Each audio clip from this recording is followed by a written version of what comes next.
Welcome to Guide Guru. We hope this video helps.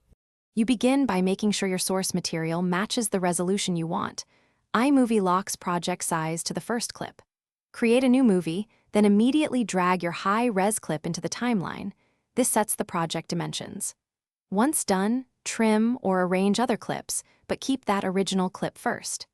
Make sure you don't add downscaled media before export, because iMovie inherits size from that initial asset. This is why starting correctly is essential. Once your timeline is arranged, keep the high-res clip first and finalize edits. Then choose File, Share, File to open export options. This is where you control the final pixel output. Select the target resolution, 1080p or 4K, choose Quality and Compression, and note that higher quality means larger files and longer exports.